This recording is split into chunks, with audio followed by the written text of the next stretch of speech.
আবু সাঈদ খুদরি আওস ইবনে সাদ্দাদ রাদিয়াল্লাহু তাআলা আনহু বলেন, রাসূল সাল্লাল্লাহু আলাইহি সাল্লাম বলেছেন, মানুষ যদি সকালে বলে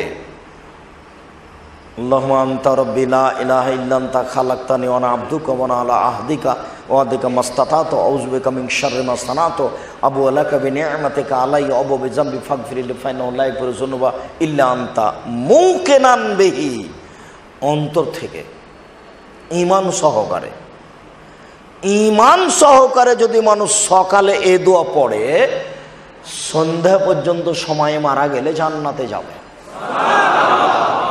বুখারী মুসলিম। মানে আম গাছে জাম ধরতে পারে, ধরে না। অমাবস্যার রাতে চাঁদ উঠতে পারে, উঠে না। সুঁয়ের ছিদ্র দিয়ে লাঙ্গলের ফাল ঢুকতে পারে, ঢোকে না।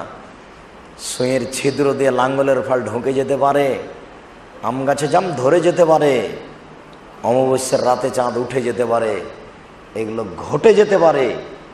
কিন্তু আমি যেই কথা বলছি এতে সন্দেহ আছে বলে কিয়ামত পর্যন্ত চেষ্টা করলে সরিষা ঢোকানো যাবে না, যা বলছি তাই থাকবে ইনশাআল্লাহ। তার নাম হলো বুখারী মুসলিম। আজ থেকে নিয়ে 50,000 বছর পরে যদি মানুষ মেশিনের মাধ্যমে আল্লাহর নবীর সব কথা ধরে ফেলে, সেইটা যদি বুখারী মুসলিমের হাদিসের সাথে মিল না খায়, তাহলে যেটা ধরেছে সেটা বাতিল বলে গণ্য হবে, এবং বুখারী মুসলিমে যেটা আছে সেটাই চূড়ান্ত সঠিক বলে গণ্য হবে। সেদিন মানুষ সিদ্ধান্তে আসবে মেশিন ভুল করেছে, কথা ঠিক ধরতে পারেনি। হয়তোবা একদিন মানুষ আল্লাহর নবীর কথা ধরতেও পারে, যেহেতু সব কথা ইথারে আকাশে আছে, সেটা মিটেনি। মাটি তো ধরে রেখেছে। মাটি তো আশ্চর্য ধরনের অত্যাধুনিক যন্ত্র। মাটি একটা আশ্চর্য ধরনের অত্যাধুনিক যন্ত্র। আপনার কথা আপনার ছবি সহ ধরে আছে। আল্লাহ নবী একদিন বলছেন এরকমই বৈঠকে, হাল তাদরুনা মাকাল আল্লাহ তাআলা ইয়াউমাইজিন তুহাদ্দিসু আখবারাহা, সঙ্গে সাথে বলতে পারো আল্লাহ এখানে কি বলেছেন? যে বিচারের মাঠে মাটির উপরে যা কিছু ঘটেছে, মাটি সব কিছু top top top top top top top বলে বলে দিবে। এটা কি তোমরা জানো? কি এটার অর্থ কি তোমরা বুঝো? কি সঙ্গী সাথী ইয়াউমাইদিন তুহাদ্দিসু আখবারাহা, এটা কি তোমরা বুঝো?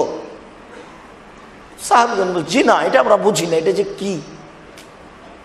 তখন আল্লাহ রাসূল বলছেন, মা মিন আবদিন আমিলা আমালান আলাল আরজে শাহেদা লাহু ইয়াউমাল কিয়ামা, যে কোনো পুরুষ যে কোনো নারী এই মাটির উপরে যেখানে যা করছে, মাটি বিচারের মাঠে এটা বলবে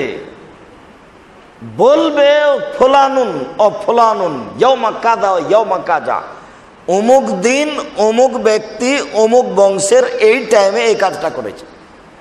সময় উল্লেখ করে, নাম উল্লেখ করে, বংশ উল্লেখ করে বলে দিবে যে ওই লোকটা, তার নাম এই, তার বাপের নাম এই, তার বংশের নাম এই, এইটাই ছিল জিরানি বাজারে এই মাটির উপরে সকাল 9টার সময়তে এটা ঘটেছে। সকাল 9:03 এই ছেলেটা ওই মেয়েটার গায়ে হাত লাগিয়েছে, এই কথাটা মাটি বিচারের মাঠে বলে দেবে। এটা মিনিট সহ, সময় সহ, দিন সহ, বছর সহ, ব্যক্তি সহ, বংশ সহ সব তো ধরে আছে মাটি। আশ্চর্য ধরনের অত্যাধুনিক যন্ত্র মাটি। বাতাস তো আছেই।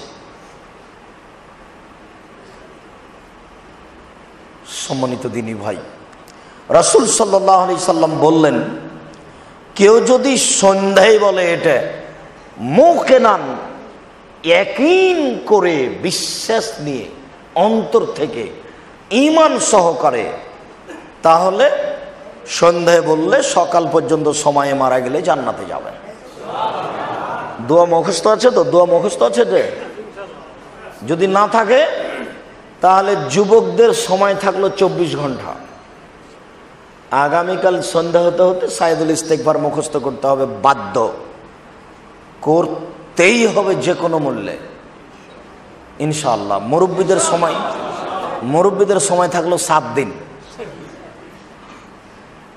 আল্লাহুম্মা আনতা রাব্বি লা ইলাহা ইল্লা আনতা খালাকতানি ওয়া আনা আবদুকা ওয়া আনা আলা আহদিকা ওয়া ওয়াদিকা মাসতাতাতু আউযু বিকা মিন শাররি মা সানাতু আবু লাকা বিনি'মাতিকা আলাইয়া ওয়া আবু বিযামবি ফাগফিরলি ফাইন্নাহু লা ইয়াগফিরু যুনুবা ইল্লা আনতা।